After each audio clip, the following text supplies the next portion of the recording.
What if all of the stories we've heard, what if they're not stories? What if they're real? Juliette Silverton est innocente. L'ex-Beast la plus puissante de la série ne mérite pas la haine de la Grimsphere, et je vais vous expliquer pourquoi.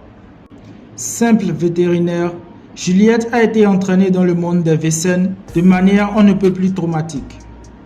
Pendant que Nick découvrait ses super pouvoirs, Juliette Silverton commençait à se poser des questions sur la possibilité qu'il existe des créatures surnaturelles. En effet, dans l'épisode Big Feet, la vétérinaire recueillit un bout de cheveux provenant d'un Vessen et le fit analyser. Le résultat révéla que cet ADN n'avait jamais été répertorié et était donc inconnu. Elle en discuta avec Nick et lui confia même qu'elle est ouverte à la possibilité qu'il existe des créatures surnaturelles. Malgré cette grosse découverte réalisée par Juliette, Nick n'a pas jugé nécessaire de la mettre dans le secret du monde Vessen. C'était pourtant l'instant parfait. Mais non, il l'a au contraire ignoré. Il a fallu que Juliette se fasse envoûter par Addaline avant que notre cher détective ne se décide à lui dire la vérité. Mais il était déjà trop tard. Juliette tomba dans le coma suite au sort lancé par Addaline. Elle ne put se réveiller qu'après le baiser du capitaine Sean Renard. Cependant, la pauvre Juliette garda des séquelles du sort lancé sur elle. En effet, elle ne se rappelait pas de Nick et souffrait également d'une attirance incontrôlable envers le capitaine Sean Renard.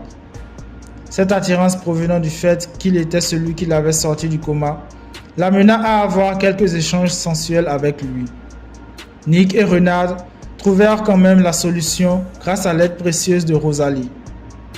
Malgré le sort de désenchantement, Juliette continua toujours à souffrir d'hallucinations, bien que ses souvenirs de Nick commencèrent peu à peu à revenir.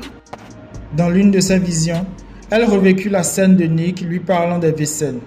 Cela l'amena vers Monroe, à qui elle demandera de révéler ce que Nick lui cache. Ainsi Monroe, Rosalie et Bud lui montrèrent leur forme Vessen. Après cette révélation et le retour de sa mémoire, Juliette était plus que contente de s'investir dans les aventures de Nick et de le soutenir. Honnêtement, ses connaissances scientifiques ont été très importantes pour l'équipe. Mais bon, la super team Grimm qui se dessinait fut encore perturbée par la chouchou de tous, Addaline. La gentille et innocente Addaline, sous l'apparence de Juliette, coucha avec Nick afin de lui arracher ses pouvoirs de Grimm, ce qui a fonctionné. Pour ramener les pouvoirs de Nick, Juliette était encore obligée de s'y coller.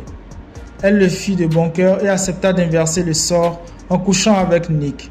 Cela a marché et permet au détective de retrouver ses pouvoirs et de revivre sa belle petite vie de Grimm. Pendant ce temps, c'était la descente aux enfers pour notre vétérinaire. Encore des effets secondaires. Juliette a été contaminée par l'esprit d'Ex-Beast. Tout d'abord, qu'est-ce que l'esprit Ex-Beast? L'esprit Ex-Beast, c'est cette essence qui fait d'une Ex-Beast ce qu'elle est, ce qui lui permet de se transformer et de réaliser des potions magiques. Mais cela n'est que l'aspect visible, car être Ex-Beast veut aussi dire être soumise à des pulsions quasi incontrôlables, envie de pouvoir, possession et domination. Le vice et la manipulation sont des instincts primaires, une seconde nature. Et ce n'est pas moi qui le dis, mais Addaline qui en témoigne. En effet, Addaline parle d'une altération de la façon de penser et d'agir, d'une perte de contrôle de ses propres pensées. Pour Addaline, c'est tellement violent et incontrôlable qu'elle avait peur de retomber dans ses travers en retrouvant ses pouvoirs. C'est exactement ce que Juliette a vécu en étant transformée en Ex-Beast. Seulement que pour la pauvre vétérinaire, elle n'est qu'une simple humaine. Et comme l'a expliqué Addaline dans l'épisode 19 de la saison 4, le choc mental et l'altération du comportement et de la pensée est bien plus violent et radical pour un humain normal que pour une Ex-Beast née. En gros, si Addaline n'est pas redevenue méchante, c'est parce qu'en tant qu'Ex-Beast, elle est habituée au choc. Prenons ça comme un virus. Addaline est infectée depuis la naissance et n'a connu que cela. Ensuite, l'esprit d'Ex-Beast, le virus, lui a été arraché puis réinjecté. Cela correspond à un antivirus en quelque sorte, l'ingestion du virus mort. À ce moment, le psyché d'Adaline sait reconnaître le virus, c'est-à-dire l'esprit Exenbis, et combattre son emprise.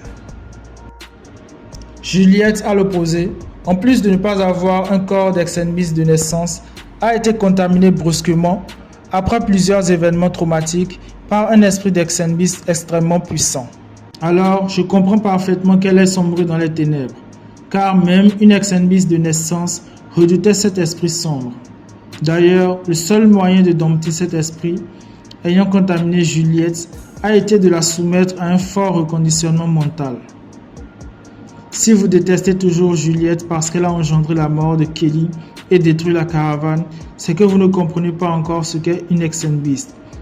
Et si c'est le cas, demandez à Adaline, elle le comprend.